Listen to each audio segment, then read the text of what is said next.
it's called It's Not What You Think because there's a line in it where I get offered a job and I think it's a brilliant job and my agent says, well, it's not what you think, and it wasn't, but it was a whole lot more instead.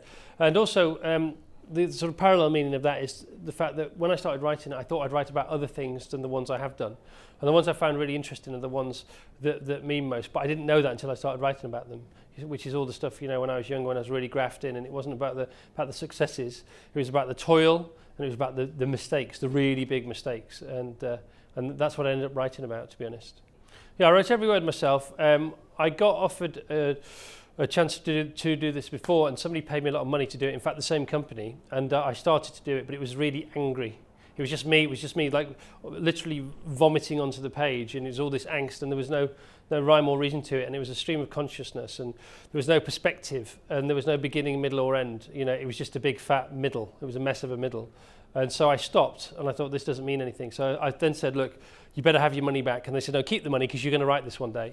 And I said, I'm really not. And 3 years later, they phoned up and said, we believe you, can we have our money back?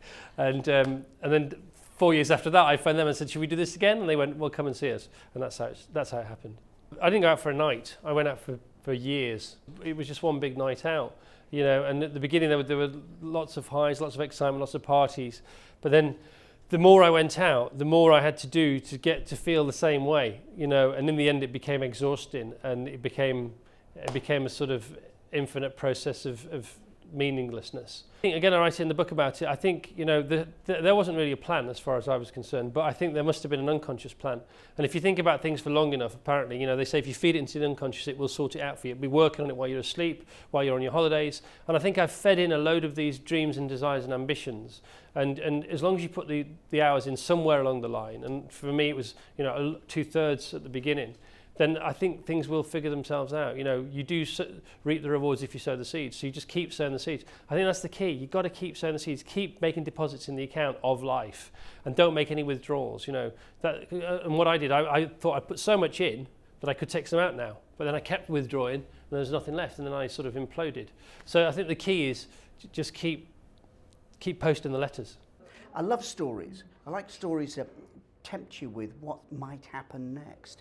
And the beginning, the middle, the end of the story. There's a richness about it, and it's a great, great gift to be a good storyteller. He's a really good storyteller. And that's why I want to savour it and to enjoy each bit as I'm going along. I think there are very few people in television you can use the word genius, and I think that's used far too often. And I think he's actually very friendly with some of them, and somebody like Danny Baker is a radio genius. Chris he knows what people are thinking. He's great on the zeitgeist.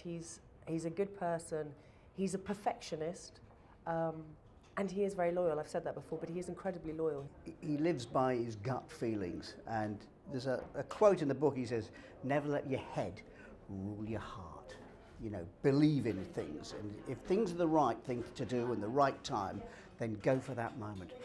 There's a way that he lives his life that I really like. There's a phrase that I would use, which is carpe diem, seize the day. Fill those 24 hours with God-given talents and go for it, make them count. And that's what he does.